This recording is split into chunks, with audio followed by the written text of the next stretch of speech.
Welcome to my channel.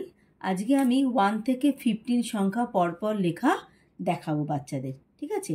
আচ্ছা, এর আগে কটা কথা বলি যে আমরা যখন বাচ্চাদের ইংরাজি সংখ্যা শেখাই তখন কিছু কিছু সংখ্যা আছে যেটা নাকি দুরকমভাবেই লেখা যায়, সেগুলো আগে আমি দেখাবো।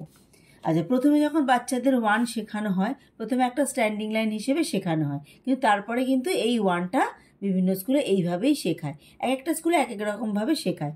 তো 3টাও তাই, 3টা এইভাবেও হয়, এইভাবেও হয়। 4টা এই দুরকমভাবেই আমরা লিখি, অর্থাৎ বাচ্চাদের শেখাই। 7টাও এইভাবে দুভাবে হয়, আবার 9টাও দুভাবে হয়। তবে আমি যখন বাচ্চাদের শেখাই তখন কিন্তু আমি এই নাম্বারগুলো এইভাবেই শেখাই। এটা আমি আলাদা করে এই জন্য বলে দিলাম। আচ্ছা, 1 থেকে 15 বাচ্চারা কিভাবে প্রপারলি খোপে লেখা শিখবে প্রথম থেকে, সেইটাই আমি আজকের ভিডিওতে আমি দেখাবো। প্রথমে আমি 1s আর 10sটা লিখে নিচ্ছি।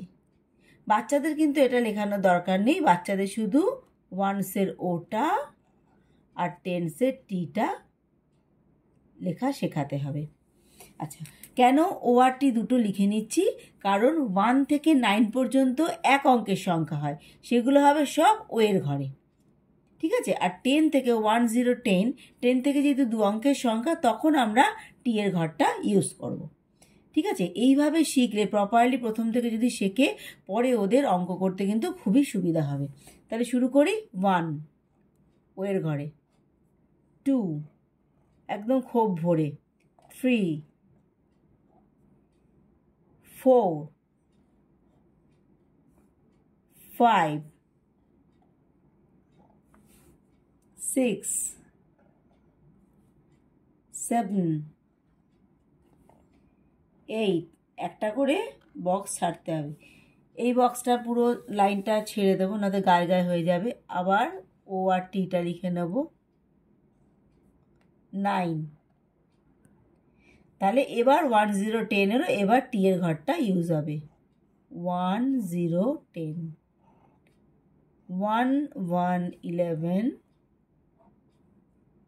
1 2 12, 1 3 13, 1 4 14, 1 5 15। তাহলে এইভাবে যদি বাচ্চারা শেখে প্রপারলি, তাহলে কিন্তু ওদের হ্যান্ডরাইটিংও সুন্দর হবে। আর কিভাবে একটা করে বক্স ছাড়বে সেটাও আমি দেখিয়ে দিলাম। আর যেটা আমি আগে বললাম, পরবর্তীকালে ওদের অঙ্ক করতে ভীষণ সুবিধা হবে। Thank you for watching.